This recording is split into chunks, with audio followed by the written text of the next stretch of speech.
Hi, everyone, and welcome to another session of Finance Concepts. Today, we are going to talk about common stock and preferred stock, and I'm going to show examples of how to solve common problems with those two types of financing. So this is your Finance-ista, Cynthia Bush. Let's get started. And let me preface all of this by saying that I am using the names of real companies, but these are all made-up examples with made-up numbers. So none of this is actually real. So first one, Justice Corporation paid a $1.75 per share preferred dividend last year. You estimate that Justice will pay that same dividend forever. How much is this preferred stock worth to you if you determine that your required return for Justice's preferred stock is 13.3%? And then if the stock is trading at $22.32, do you buy it? Okay, so let's take a look. So what this is first asking is, what should be the value of the preferred stock? And here is the equation that you use. The value of preferred stock standing here today in time zero should be the next dividend, or the dividend in the next time period, divided by the required rate of return minus the growth rate. When we look at preferred stock, the dividend that we're expecting them to pay is $1.75. That's next year's dividend because it's the same as last year. They're going to pay the same dividend forever. The required rate of return is given as 13.3%, so that goes in your denominator. And for preferred stock, there is no growth because dividends don't grow. So that term is just zero. And when you solve it, you determine that the value of Justice's preferred stock today is $13.16. So if the stock is trading at $22.32, the stock is trading at a level that is higher than what you believe it should be worth. Therefore, to answer the second question, you're not interested in buying it because you believe it is overvalued. Okay, so now let's take a look at a little bit of a different metric. We're looking at Justice, same example, except you estimate that they're going to pay the same preferred stock dividends for 4 years and then stop because they go out of business. So let's see how much the preferred stock is worth in this scenario if the required return is 13.3%. This is basically a 4-year annuity. We can't use the equation that we used in the prior example because that equation assumes that the dividends are perpetual. They pay forever. In this example, the dividends are only being paid for 4 years. So look at the number line. Preferred stock dividend in year one is $1.75. The same in year two, the same in year three, the same in year four, and it stops. So we are standing here today in time zero on the number line, trying to figure out what is the present value of these expected future free cash flows at a required return of 13.3%. So this is basically a 4-year annuity. So for those of you who use your calculators, you indicate that N is 4. There are 4 expected preferred stock dividend payments. Your I is your required return of 13.3%. The actual payment is $1.75.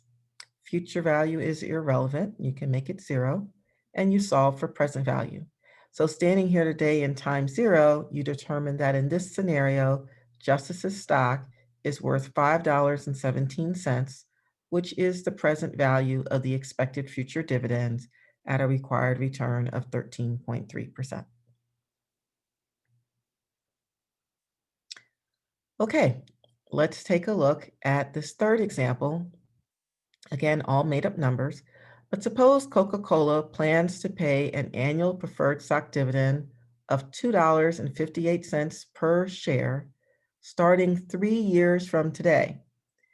How much is the preferred stock worth if your required return is 4.6%? So let's go down to our number line and notice that the first preferred stock dividend starts in year 3. We're assuming at the end of year 3, $2.58. Since it's preferred stock, the dividends don't grow, so it's going to be $2.58 going forward forever. So we're going to solve this by tackling it in two parts. First, we're going to find the stock's value in year 2, and then we'll take the present value of that. Because remember, the value of preferred stock in time 0 is the next dividend divided by the required rate of return minus the growth rate. So given the information that I know, if I am standing here in time 2, the next dividend is the one that they're going to pay for the first time, which is the dividend in year 3. So if their first dividend is coming in year 3, then I can find the stock price standing in year 2. So my numerator is the dividend that's going to be paid starting in year 3 and then be paid forever, $2.58. My divisor is my required return of 0.046 minus G. G for preferred stock is always 0 because preferred stock dividends don't normally grow. So I put that as 0. And then I solve. So what the answer says is that standing here in the year 2, Coca-Cola's preferred stock in this scenario is worth $56.09. The numerator assumes the dividends pay forever. And so that's the 258 divided by the required rate of return. But the question asked, how much is the preferred stock worth today, not 2 years from today? So now all I need to do is find the present value of that. So make n equal to 2. Your I is your required rate of return of 4.6%. There are no payments once I know the stock's value in year 2, and I'm just present valuing it back to time 0. So my payment is 0. My future value is what the stock is worth in year 2, which is $56.09. And then I solve for present value. So standing here today, knowing that Coca-Cola will start paying an annual preferred dividend of $2.58 per preferred stock share 3 years from today, this stock at a 4.6% required rate of return is worth $51.27. And here's what it looks like on the number line. In year 2, the value of the stock in year 2 is $56.09. That's based on $2.58 dividends starting in year 3. And then I find the present value of the value of $56.09 in year 2, and that's the $51.27, all using a required rate of return of 4.6%. Okay, let's look at another example. So Macy plans to pay an annual stock dividend of 75 cents per share next year, then $1.32 per share in year 2, $1.89 per share in year 3, $3.57 per share in year 4, and then all dividend stock because they close their doors, meaning they go out of business. How much is Macy's stock worth if your required return for this investment is 11.9%? You can actually solve this with NPV. Find the present value of these future free cash flows. You can't use the PMT function on your calculator because these are not an annuity because the cash flows are different for every period. But you can use the NPV to find the net present value of uneven cash flows. So remember in your calculators, you enter in the cash flows, 75 cents for year 1, $1.32 for year 2, $1.89 for year 3, and $3.57 for year 4. After that, the cash flows stop. If you want, you can do this manually, right? So put each one of the cash flows in the numerator, divide by 1 plus the required rate of return of 11.9%, and then raise it to the time period. And if you solve it that way, you get $5.35. Or you can use the NPV function on your calculator, entering in these cash flows into the cash flow list. Notice that there is no cash outflow in this example, so that would be 0. So in the NPV function of the TI 8384, I would put 11.9, that is my required rate of return, comma 0, no cash outflows, comma, wherever I entered these numbers in my list. If you have the BA2, when you hit CF, you would start with 0, no cash outflows, and then you would list the cash inflows and then solve at an 11.99% required rate of return. So in this example, you estimate that Macy's stock would be worth $5.35 based on the expected future free cash flows being discounted back to the present at a required return of 11.9%. Okay, here's our fifth example. Hilton will pay its first dividend of 85 cents per share next year. Then they plan to pay annual dividends of $1.05, $1.30, and $1.55 a share annually for each of the following 3 years, respectively. After that, the dividends will increase by 4.8% per year forever. If your required rate of return is 9.7%, how much is Hilton stock worth? Okay, so we're going to tackle this as a two-part question. So let's do the first part. We can find the net present value of the cash flows that we know. So that is the 85 cents in year 1, look at the number line, the $1.05 in year 2, the $1.30 in year 3, and the $1.55 in year 4. So we can discount those back to present value using a 9.7% required rate of return. So if you want to do it manually, I've put the equation here, or you can use the NPV function on your calculator. Just list these cash flows in the list function. When you find the present value, you get $3.70. So that's the present value of those 4 dividends that you're expecting each in first year, second year, third year, and fourth year. Now we need to find the stock price of the dividends after that. So standing here in time 4, the dividend that I should use is dividend in time 5. Remember, it's always the next dividend. So if I'm standing in year 4, I should be using year 5 dividend. Year 5 dividend is the year 4 dividend of $1.55 times 1 plus the growth rate. And the growth rate is 4.8%. So you'll notice here, I have 1.55, that's the last dividend in year 4, plus 1 plus the growth times 1 plus the growth rate, that's the numerator. My denominator is my required rate of return, 9.7%, minus my growth rate. Since these are not preferred shares, these are common shares, this growth rate is greater than 0. It is 4.8%. So when I do that math, standing in time 4, year 4, my stock price, or the value of the stock, should be $33.15, assuming that dividends are going to grow at 4.8% per year thereafter. So I know what my stock price should be in year 4, but the question asks, how much is the stock worth today? So now I need to find the present value of that stock. So you can either use the present value equation, or you can use the time value of money keys on your calculator. N would be 4. Your I is your required rate of return of 9.7%. There are no payments on this part.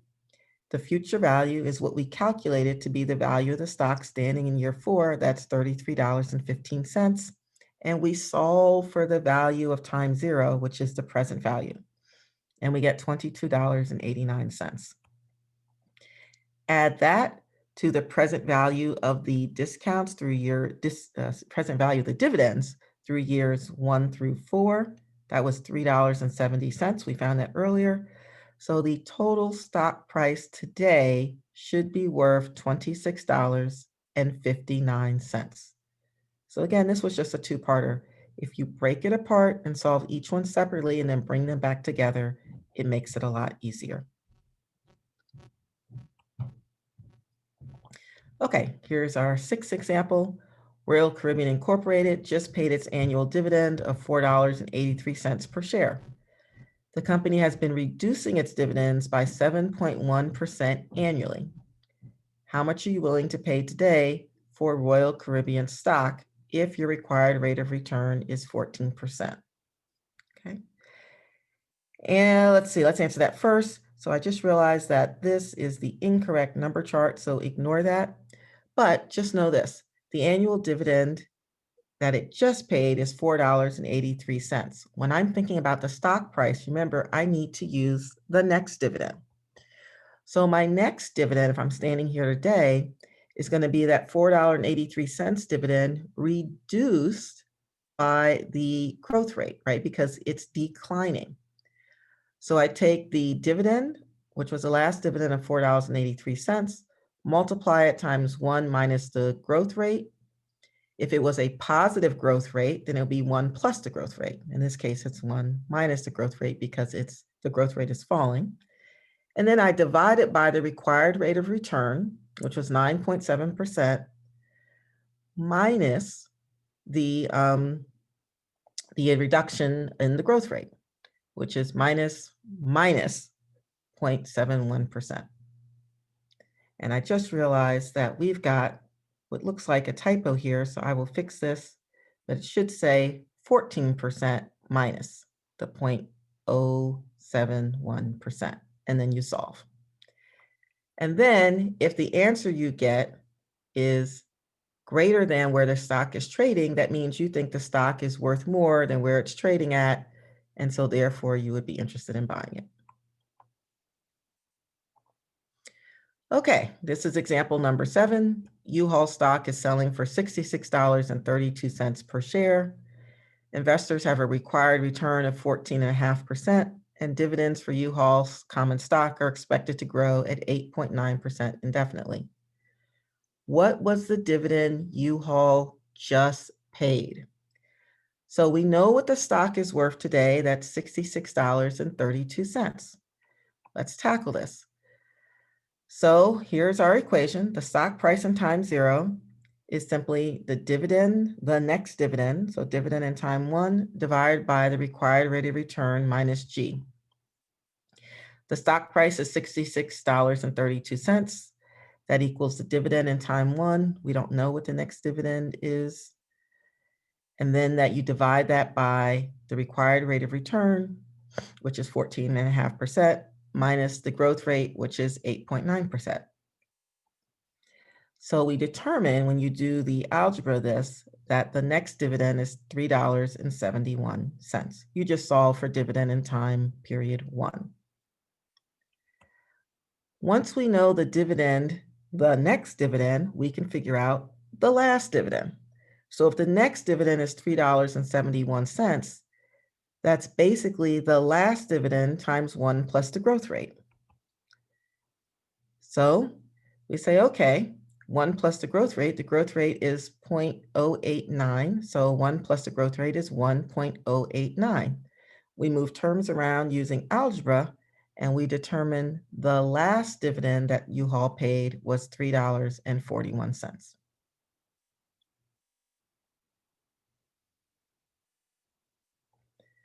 Okay, let's take a look at this example. SC Johnson Company has stock that is selling for $75.34 per share today. The company just paid an annual dividend of $4.22 per common share. If the annual growth rate in dividends is 2.75% indefinitely, what is the expected return for this stock? Well, remember our equation. The stock price standing here today is the dividend expected in the next period divided by the required rate of return minus G. So in this example, we're trying to solve for the required rate of return. So use some algebra to move those terms around, and this is what you get. The required rate of return equals the next dividend in time period 1, divided by stock price in time 0, so stock price standing here today, plus the growth rate. To find the next dividend, we've got to take the dividend that they just paid of $4.22, multiply that times 1 plus the growth rate, and the growth rate was 2.75%. That gives us the next dividend that SC Johnson should be paying. That's the numerator. Divide that by the stock price, $75.34. Work through that, and then add your growth rate of 2.75%. And what you get is the required rate of return with a stock price of $75.34 and an annual growth rate in dividends of 2.75% is 8.51%. That's the required rate of return. All right, so that's all for today. I hope that these examples were helpful for you. Until next time, this is your Finance-ista Cynthia Bush signing off. Don't forget to subscribe to my YouTube channel.